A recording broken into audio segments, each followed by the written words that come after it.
మహేశ్వర్ రెడ్డి గారు. రిషి గారు మీకు అట్లాగే చరణ్ కౌశిక్ యాదవ్ గారు, దూడిమెట్ల బాలరాజ్ యాదవ్ గారు, మన ఏబిఎన్ ఆంధ్రజ్యోతి ప్రేక్షకులందరికీ శుభోదయం అండి. నమస్కారం. మొత్తం మీద దాదాపు 2 సంవత్సరాలు అవుతుంది కాంగ్రెస్ ప్రభుత్వం వచ్చి. రేవంత్ రెడ్డి గారు ఎన్నికల ముందే నా దగ్గర అన్ని సాక్ష్యాధారాలు ఉన్నాయి, ప్రైమ్ మినిస్టర్ గారికి పంపించాను, వారి డెస్క్ మీదే ఉన్నాయి, కావాలంటే ఇమీడియట్గా యాక్షన్ తీసుకోవచ్చు, కానీ కేంద్రం తీసుకోవట్లేదు అన్నారు.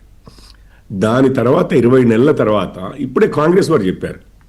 సరే, అసెంబ్లీలో ఏం మాట్లాడారో నాకు తెలియదు, కానీ రేవంత్ రెడ్డి గారు మాట్లాడిన విషయము విన్నాను, కాంగ్రెస్ వారు చెప్పింది విన్నాను.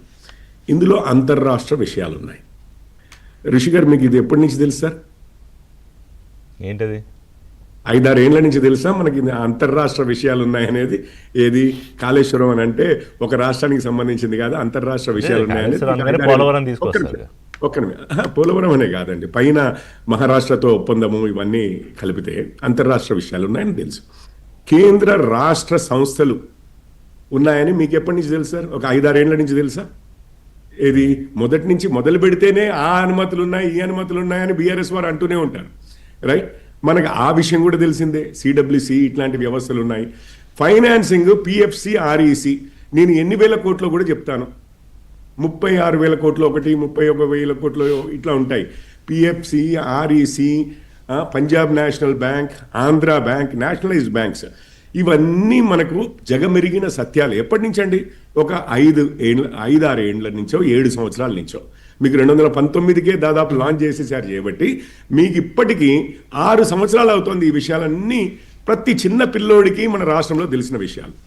ఆ విషయాలనే నిన్న రేవంత్ రెడ్డి గారు చెబుతూ, ఇగో నేను ఇప్పుడు సిబిఐ ఎంక్వైరీ ఆర్డర్ చేస్తాను.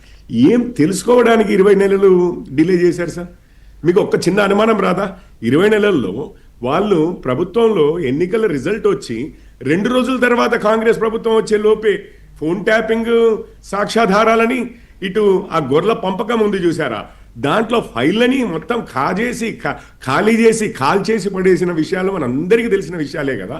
20 నెలల్లో ప్రతి డిపార్ట్మెంట్లో ప్రతి విషయాన్ని ఎక్కడ ఎట్లా సర్దుబాటు చేయాలి, మనము ఏం డీలింగ్స్ పెట్టుకుని, అంటే ఎంత ఖర్చు అవుతుంది వాటన్నిటికీ, ఇదే కదా డిస్కషన్ అంతా.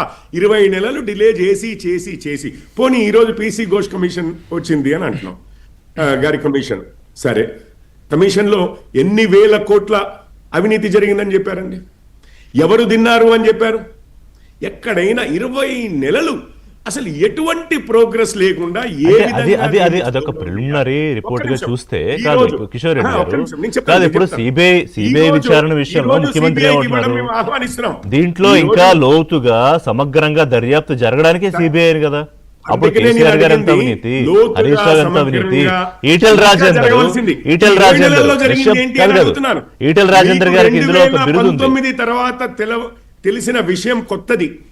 2019కే మీకు తెలిసిన విషయాల కన్నా మీకు ఇంగితం మనందరికీ ఒక